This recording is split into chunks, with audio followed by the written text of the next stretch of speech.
Hello, everybody, and welcome back to another episode of the Bolt Report. My name is Michael Wax. I'm here, as always, with my co-host Jake Ricker, and we are joined by two members of RBLR, Matthew Gannon and Joe Zamataro. Guys, thank you so much for joining us. We're going to get right into it with our off-season preview and a little bit of sadness when it comes to this season ending. But guys, first of all, how are you? Yeah, thanks Oh, for having us on. It's really cool being able to do a crossover show like this. always fun when RBLR invades. It's never a bad time. Yeah, I came on your show. Now you're coming on my show. This is really how it is. Jake, you're involved with both of these shows, so I am. I jump back and forth. It's really nice working with those guys over at RBLR, of course, but it's nice to have them back on our turf now this time to do a show here with you guys. And don't forget, if you guys want to check out RBLR, we'll link all of their stuff down in the socials as well. Go check them out on YouTube, on social media. They do a great job over there. It's not just the Lightning podcast either, but awesome Bucks, Rays, Rowdy show. So all of their stuff will be linked down below, so you can check them out there. But we had a lot of fun things to talk about. We, like you said, we got some sad things to talk about, but I'm excited to get into it. yeah. So let's get into the sad things first. The After three consecutive Stanley Cup final appearances, the Lightning season ends in the first round this year. Toronto Maple Leafs were the ones to do it, and they snapped their since 2004 streak of not winning a first round playoff series. Their last time winning a playoff series before this year was the Lightning's first Stanley Cup. And now they're the ones that are part of Leafs history forever. Leafs Nation is in a bit of a tire fire right now. But guys, we'll start with Jake and we'll go from Matt to Joe. What were your overall impressions of this season? Well, listen, we've been to back-to-back Stanley Cups, won both of them, and then, made it to the finals. So 3 straight Stanley Cup final appearances, and then you lose in the first round. But after so much success, I mean, how can you not be still happy with how the Lightning performed? They made it to the postseason. They've been playing so much hockey over the last couple of years. It's really hard to be disappointed in the team when they've been doing so well for the last couple of years now. I mean, don't get me wrong. It's a bummer that they lost in the first round, especially to the Toronto Maple Leafs of all people. But at the end of the day, you have to enjoy the ride that they've been on. And it's not over yet. I mean, they still got plenty of guys that are going to be here for multiple years. All of the core players are not going anywhere. So it's not like this is the end of the run. But there's a lot of people that'll sit there and watch their teams for years and years and never even see their team reach the finals, let alone win back-to-back Stanley Cups. So it's really hard to be disappointed at the end of the day. And with a little bit of hindsight in mind, too, looking back on, the whole season as a whole, I'm not going to say it was a disappointing season whatsoever. We hold the bar so high for this team, but you could tell it was a little off throughout pretty much the majority of it. There were some, real highs and real lows, a lot of milestones, but it didn't really seem like a cup caliber team throughout most of the year. Of course, I am being, fairly negative here again, with that hindsight goggles on. It's hard to look on this season very positively, given the high regard and high standard we hold the team to. But of course, I'm not going to call it a disappointment whatsoever. An early summer is never, a bad thing with this team when you've been playing as much hockey as they have over the last 3 years. And like you were saying, Jake, there are teams that have never even seen their team, even get that far, even get to a Stanley Cup final, let alone win 2 of 3 in consecutive years. So again, I'm not going to call it a disappointment. It was a little bit off, a little bit iffy, but again, it's far from over. The core is still intact. And, when you got the right guys heading the ship like JBB, John Cooper, even Matthew Darsh in the assistant GM role, we know the team's in good hands. I mean, that's a pretty good way of putting it, and I completely agree with that sentiment. It's one of those seasons that kind of bring you back down to earth and allow you to truly appreciate what a run the Lightning have had the past few years. I mean, this is a team that really knows how to do it, and it shows you how incredibly difficult it is to win a Stanley Cup when you get eliminated in the first round by what really amounted to puck luck. And you saw very clearly that the Toronto Maple Leafs couldn't continue that throughout the entire playoffs, losing in the next round, quite handily. And, because of that, you tend to forget when you're constantly winning how difficult it truly is. So, I'm looking forward to, this core continuing on and for future seasons. This past season was rough. I think we could all see some glaring issues throughout the entire season that actually didn't even really poke their head up in the postseason. They corrected a lot of it. So it one of those things you gotta kind of pat them on the back and say, go get them next year. We plan to do this show right after the end of the season. I'm glad we didn't, because I've had some time to decompress at this point. This is the most positive I've been about the end of the offseason, because I will be the first to admit I was not a happy camper after they went out in that round. But I'm glad we had some time to kind of go through the stages of grief and be like, you know what? It was a good season. I think that's because you look at games 3, 4, and 6, they're all at home. Lightning were one of the best home teams in the league this year. They all went to overtime. Games 3 and 4, they blew a lead, like a late lead, and then they lost all those overtime games. And the Lightning haven't actually been that good in overtime since the 2020 season, which I think is in the playoffs, which I think is really interesting. I'm interested to see if that continues to next year, when hopefully, fingers crossed they make it next year. But going from our overall impressions, we did a lot of different polls on the Bolt Report throughout, or at the conclusion of the regular season, to dish out some end of season awards. And the first one that we want to talk about overall is the regular season MVP. You had Andre Vasilevsky putting up a great season again. Low season by his standards, but a great season overall. Braden Point becoming the third player in Lightning history to get 50 goals in a season, and Nikita Kucherov hitting 80 assists, which is an absolutely absurd number. Our fans voted 63% for Braden Point with his phenomenal season in the goal scoring department. Jake, you and I both voted on this as well. I chose Andre Vasilevsky. You chose Nikita Kucherov.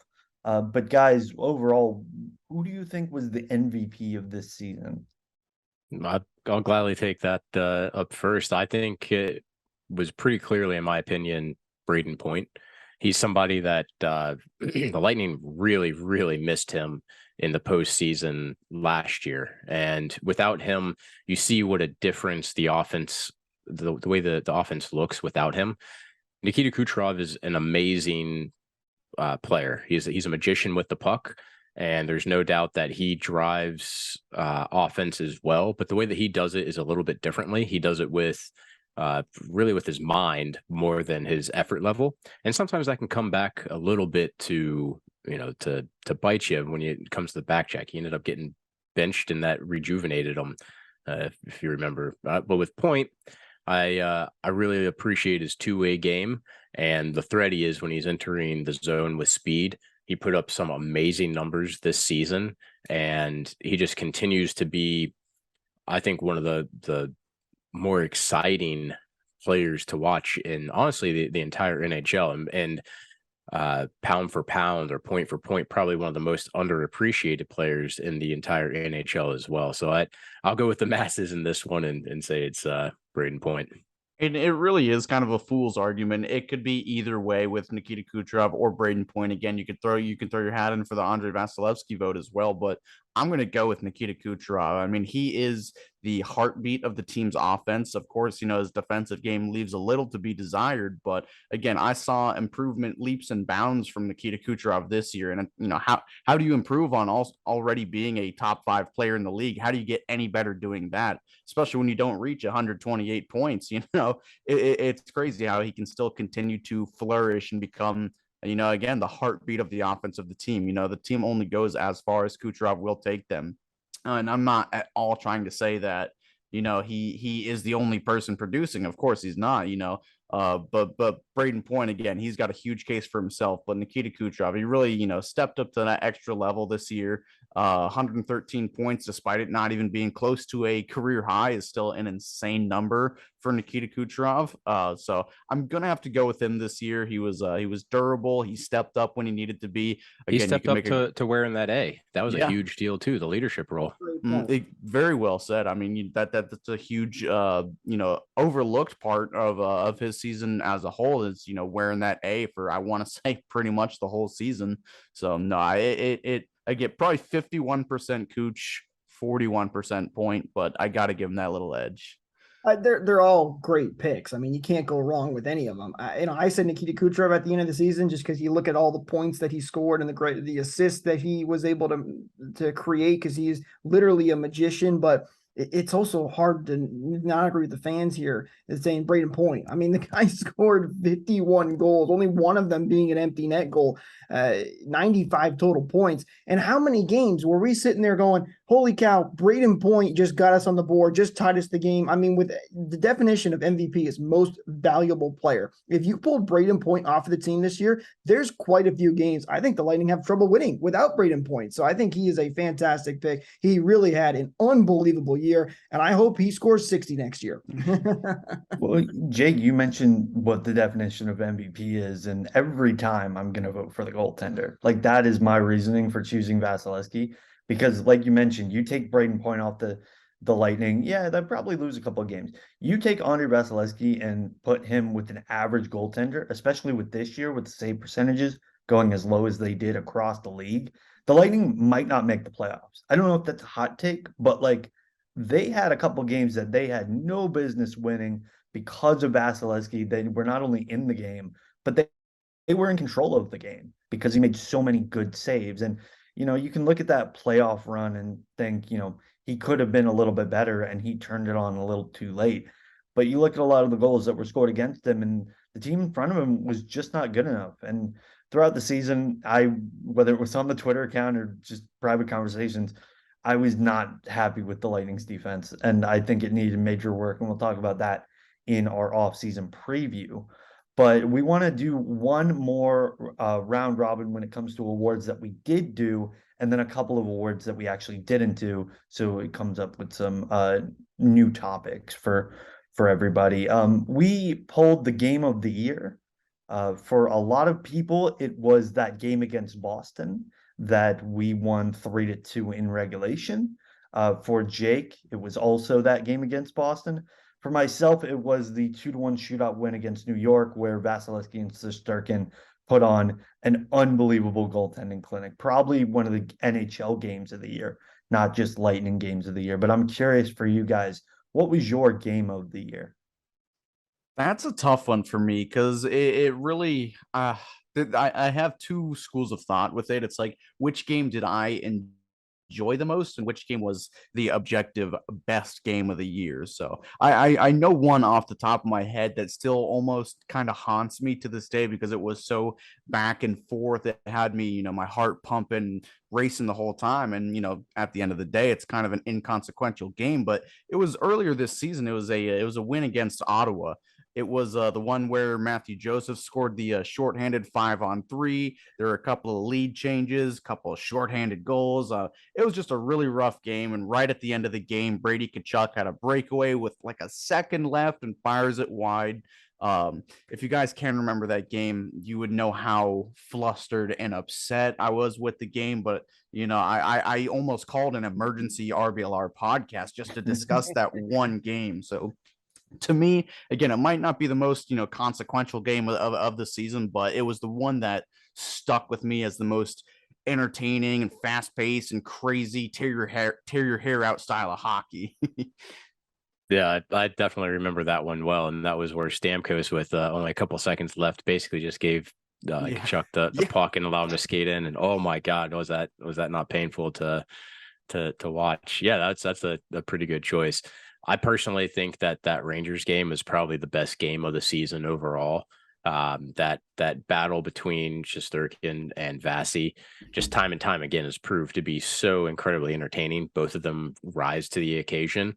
The one that I'd say is, I'd say that's the game of the year. The one that's the most memorable for me, however, is that game against the Kraken where where Braden Point stepped through 3 guys to score by himself. I mean, that it was cool seeing Gord back in the building. It was fun watching Braden Point get that goal, and it was a great atmosphere inside of Amalie Arena as well. So as a personal note, that one's one that resonates for me.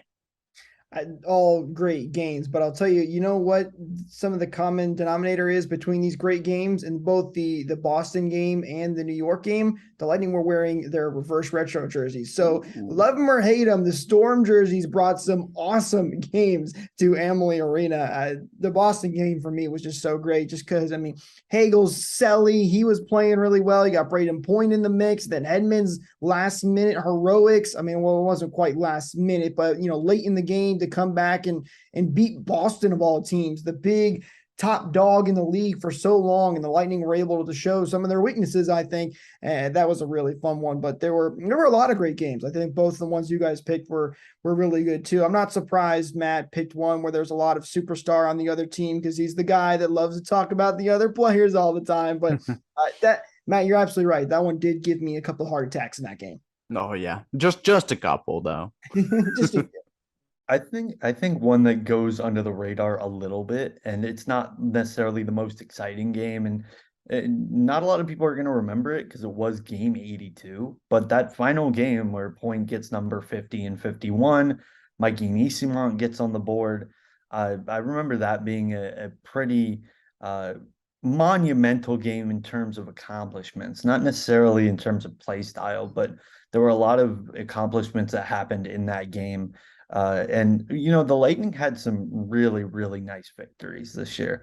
They had a lot of games that if they had won in overtime or they had won in the shootout, they might be the game of the year. But because they had lost those games and they were just a tick off, we don't look at those games as fondly. I think of the Buffalo game where Vasilevsky didn't stop a single breakaway, or the Vegas game where they win because Steven Stamkos gets tripped and there's no call and they go down the ice and they score. Like, those are the types of games that the Lightning probably win in future years, but because they were so or past years, because they were so exhausted this season, it just didn't work out for them. But going from our game of the year, we can do this as a combination, but I have 2 awards that we didn't go through on the Twitter page, and I'm really interested to see how people look at them. And so we've got the surprise player of the year and the disappointing player of the year, and they sort of go in conjunction. And not everyone is going to have the same surprise player. Not everyone is going to have the same disappointing player. I think that's what makes it such an interesting conversation. But guys, who are your surprise and disappointing players? One of each this year. You take it, Joe. Well, I guess I should go with get the obvious one out of the way and take them off the table. One of you two are going to have to find a third guy, and good luck with that. Nick Perbix, by far, I think, is the biggest surprise. Somebody that was getting into the rotation just to see how he would do and just never left. He answered a ton of questions when it came to our defense. And I mean, look, the Lightning going into this season, the biggest question mark by far was, what are you going to do with the defensive core when you lose 2 huge names, Ruda McDonough? Oh my God, how could you possibly replace him? And you end up with a guy that hasn't spent time in the NHL, and when he does, he actually looks really, really good. And he, right from the get-go, he was making extremely smart plays. He was cool, calm, and collected with the puck. And man, I did not see that coming at all. And it was great to watch. And he just continued to get better and better and better with his game. And I mean, now you've got a top 6, top 4 defenseman, and it filled a huge gap on the team. Jake knew all along, or I knew all along, and told Jake about how good Nick Perbix was. So I'm very happy to claim that title of how good I knew Nick Perbix could be. Matt. For my most surprising player, it's honestly not going to be that hot of a take or anything, but it's going to be Mikhail Sergachev. I don't think many of us expected him to take that next level, that next step up into being, you know, it sounds crazy saying this, but almost competing for that number one D-man role. I will say Victor Hedman had a bit of an off year compared to the standard that we hold him to, and Sergachev honestly took his opportunity and ran with it. Whether was Hedman being bumped down to power play 2, Sergachev coming up and really stepping up and taking that spot and running with it. He really impressed me, whether it be with his improvement of his defensive game big time. He's great on the back check now as well. I think he found an extra gear within his legs to just have an extra layer of speed along with him. There's just not a lot of things that he didn't excel on this year. I mean, he really, really, really surprised me with how mature, I guess, is the word I'll attribute to him, is how mature and how much of a bona fide NHL star defenseman he became this year. I mean, there's no shadow of a doubt he is our number 2, and on many other teams in the league, he would be a number 1. So he'll be my surprising player of the year. And to throw in again, you used the word mature. The guy's 24. It is incredible how much he has been maturing and continuing to grow. Same age as Perbix. Every time his age comes up. Same age. He's the same age as Perbix. We talk about how mature and poised Nick Perbix looks, and we're like, and he's a rookie. Tell Sergachev this is his 5th season in the league. He's the same age as me. It's impressive. The only reason, Matt, I would disagree with you there is because, to me, most surprising player, listen, we've seen Sergachev get better and better every single year. He's already become one of our top guys. So I have a hard time saying I was surprised. He definitely stepped up more than we probably, because we needed him to step up a lot more. But I've come to expect that of Sergachev, and that's a credit to how good he has been. And Joe, you mentioned the Lightning needed 2 defensemen, right? They lost 2 big guys in the offseason. So my most surprising player, Darren Radish. I know he didn't play a lot. He only played towards the end of the season, but when he did come up, he played really well. He's an older guy, but he hasn't had much NHL experience. And when we did see him, especially in the postseason, he was really solid. I think he's a guy that could be a big piece for the Lightning moving forward, especially next year after you're going to lose guys like Ian Cole, which we'll get into more in a future video. So stick around for that. But I'm going with Darren Radish. And I know you guys are probably surprised. You were expecting me to say Brandon Hagel, but listen, Brandon Hagel wasn't surprising. All right. I was ready for that, ready for him coming. That's why he's not the most surprising player. In the many predictions that we had in our preview show, Jake was right on the money when he said Hagel 30 goals. What did Pierre say? For my hot take and kind of breakout season and kind of mix them both here is Brandon Hagel. I think Brandon Hagel is going to have a great year this year. I think he's scoring at least 30, 35. I hope he breaks 40. Damn. Yeah, no, we wanted a hot take. I'm going a hot take. Come on. Jake, I'm going to hop on the Darren Radish bandwagon with you. Like, watching him in the minors with Syracuse, I got to be honest, really good offensive player. Not impressed with his defense at all. When they had called him up right before the trade deadline and decided not to make any defensive moves, my first reaction was, all right, I guess this is the guy.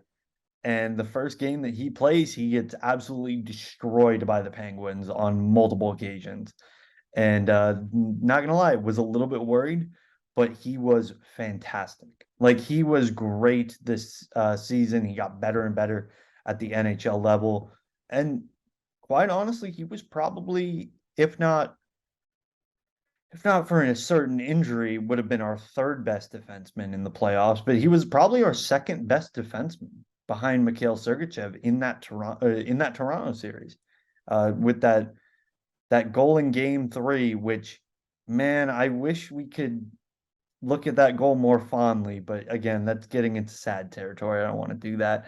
I mean, we're going to do that anyway, because we're going to talk about the most disappointing players this season. So, Joe, we're going to start with you again. Who is your most disappointing player this year? All right. So I'm glad we're doing this virtually and not in the studio together, because I know I'm going to get murdered both from you guys and probably blasted online. Look, in order to win a Stanley Cup, your goaltender has to make all the saves he's supposed to, and some of the ones that he's not. And we didn't have the same Vasilevsky that we've had in previous years. He struggled at times through the regular season. I don't feel like he was very consistent. He even said in his post interview that he may have taxed his body too much and he felt it breaking down, which is huge to his credit because he knows how to correct it now. But I was definitely disappointed in the overall performance of Vasi, and I'm not blaming him for us losing in the playoffs, but I just expect more out of the best goaltender in the world, and I don't think that he lived up to his reputation this particular year. All right, flame me up. I think that's fair. Oh, come on, really? I think that's an expectations problem. I mean, he is so good, and you're expecting him to be unbelievable every single year. And you look at the numbers; they're only a little bit down than they normally were. So I think it's the fact that they weren't able to make it super far into the postseason that maybe hurt him a lot. But I mean, look at the numbers; it wasn't that much more down. I agree; he definitely wasn't as good as he normally is. But to say he's the most disappointing player on the entire Lightning team, I just can't get behind that. Well, it is an expectations thing because it's who disappointed you. It's based on your expectations. There's so many more guys though that are so much more disappointing. How many shots went in? So high. How many shots went in when it was like a one-on-one scenario where they just ripped it from just south of top of the circle, and he was getting beat, having a bad angle. He'll do better next season though. He'll do better. When you say how many goals went in on one-on-one, how many times did he save the puck? You look at that New York and Boston game. He made some major saves in that game to keep them alive. Jake took great offense to this. Joe. This is Joe. You've started a Bolt Report versus RBLR civil war right now. Because I had him as my team MVP. I'm glad we're not out. I know it, right? I'm glad we're not in the studio right now. It'd be wrestling. I mean, honestly, like I get what you're saying. This was his worst season in a long time. Cool, you get it. That's it.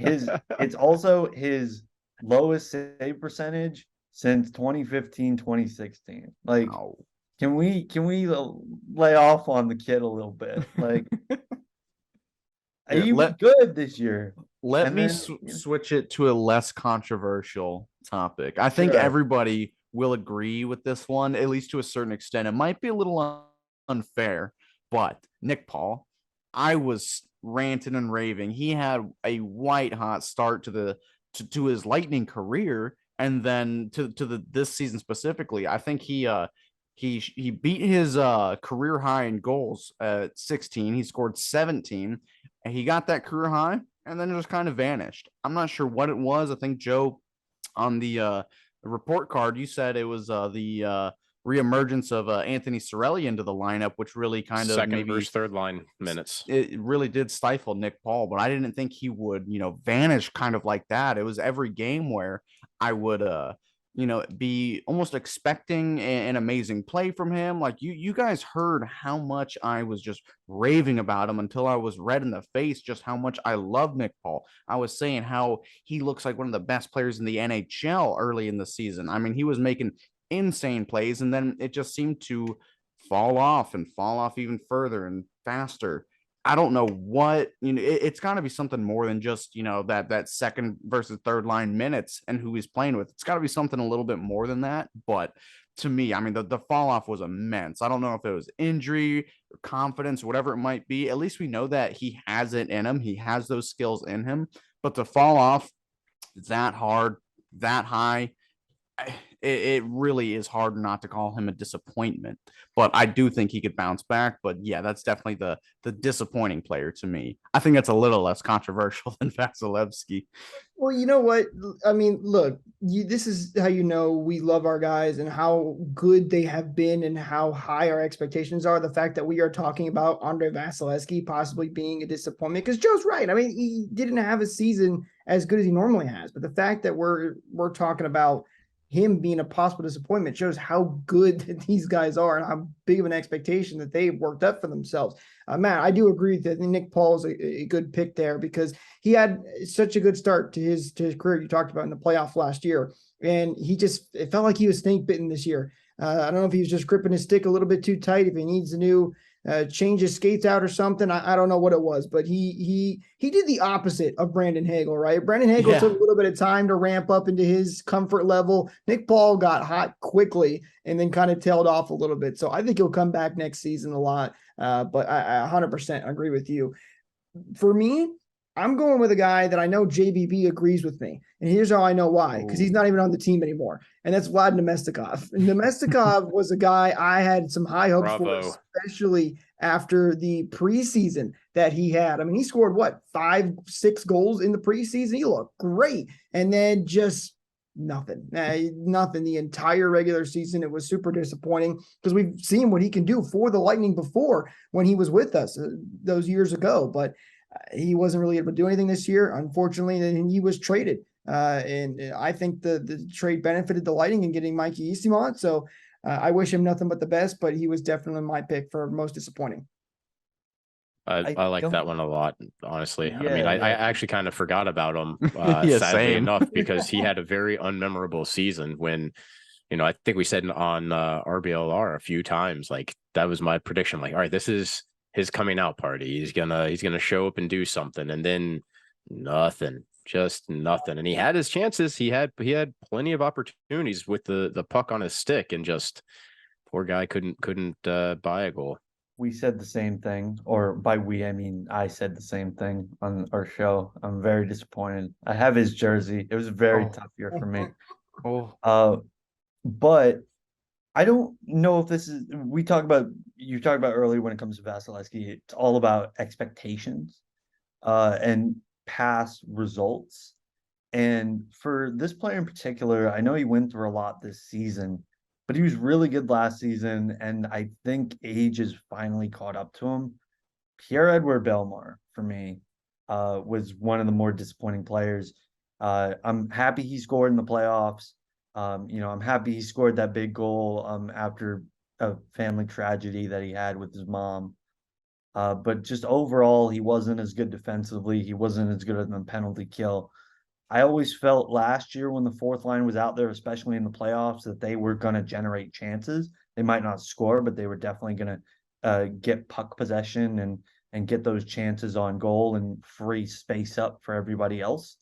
And this year, I just never felt that. And Bellemare is that guy, is the 4C that, I think that he shoulders a lot of that because he has a lot of that responsibility, whether it's defensively, whether it's the face-offs, whether it's on the penalty kill.